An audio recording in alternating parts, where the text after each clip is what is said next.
We are heading to a place that is going to change the way of life that people in this country are used to anyway. It's going to be a different existence if things play out the way that I think. Since the end of World War II, there's been one Tier 1 reserve, and that's been U.S. dollars and U.S. treasuries.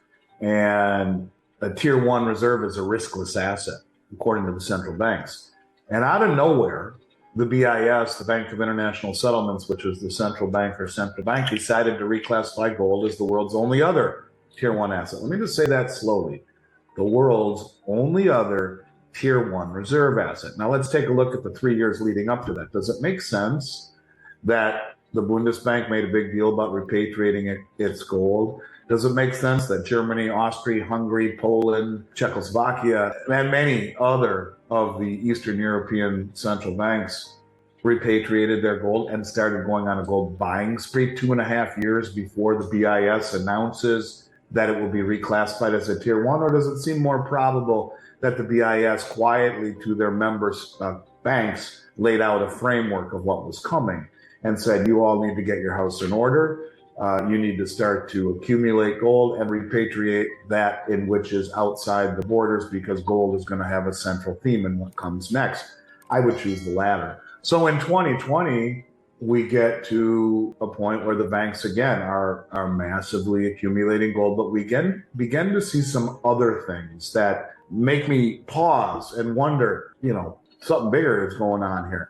As an example, we see the International Monetary Fund, almost 200 countries from around the world, that was formulated at the Bretton Woods Convention at the end of World War II. At the end of World War II, the Allies met in Bretton Woods, New Hampshire, and anointed the dollar the world reserve currency, taking over for the pound sterling.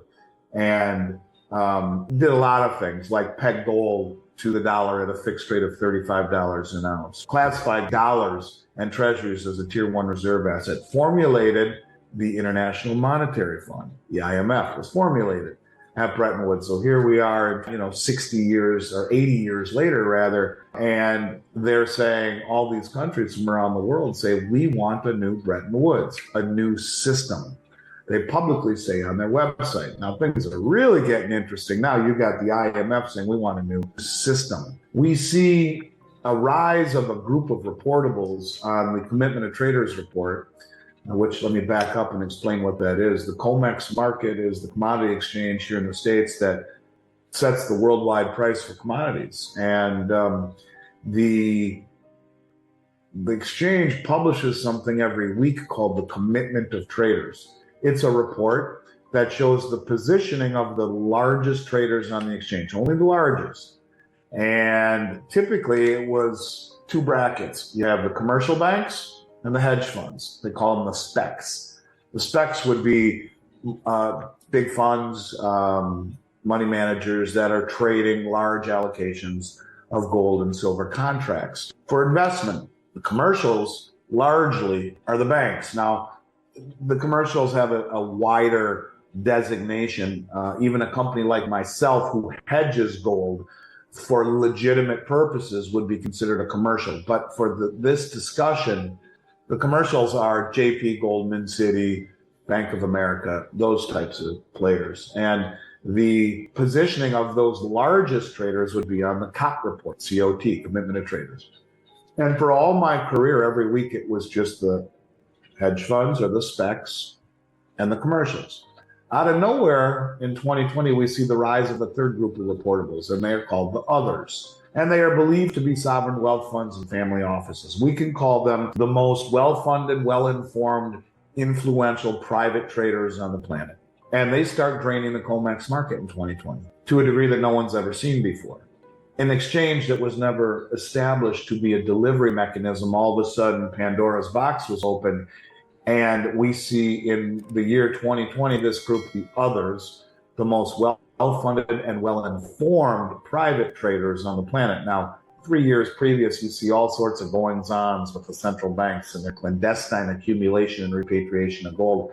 Now, out of nowhere, there's just a coincidence that the others pop up on COMEX and start to drain the exchange. I would submit that these people either are the central banks wearing a different hat or are very close to the information. And in 1 year, we saw as much silver taken off of the exchange as we saw in the 10 years preceding. We saw as much gold taken off of the exchange as the Bank of Japan holds in their official holdings. This is a trend that we have seen to this day, which we will get to later on. But in 2020, you see the IMF say we want a new Bretton Woods. The central banks are still massively accumulating gold. And now you get these private traders off of COMEX that come up out of nowhere that for all the years I've been reading the COT report every week was just the commercials and the specs. Now there's the others. And the others are taking possession, which is something we never have seen before. A central bank digital currency is coming, and I surmise it would be pegged to gold because it's the only other tier one reserve asset in the world. And why the hell are all the central banks gobbling it up and repatriating it, preceding the announcement of its reclassification? And why are these others draining the COMEX? And why is the IMF asking for a new system? Do you see these pieces are starting to come together? I had no idea where we would go from there, that it would actually lead to where we are now. But we'll get there. Now, mile marker number 2 started a little earlier than 2020, but by 2020, it's really taking shape. The Chinese Belt Road and Rail Initiative.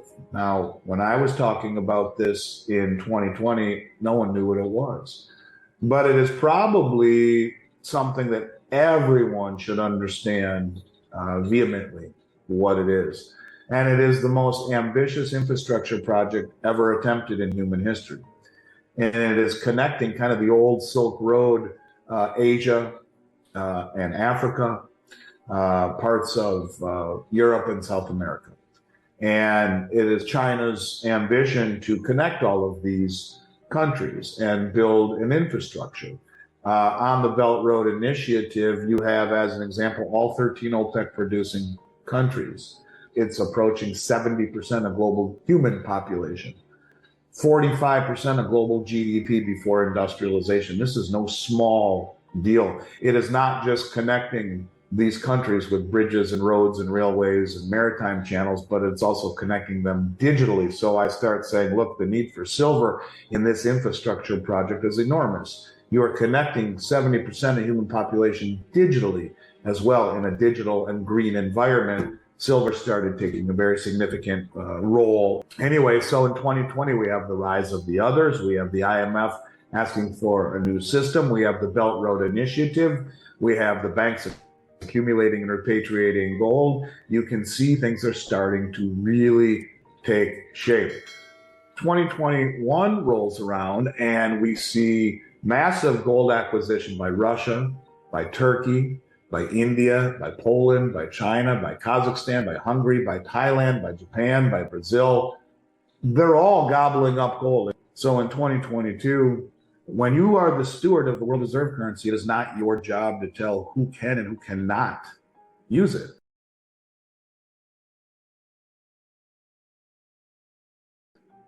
And by weaponizing it, it has incentivized the majority of the world to move away from the US dollar, to find an alternative source of clearing and not using the SWIFT system.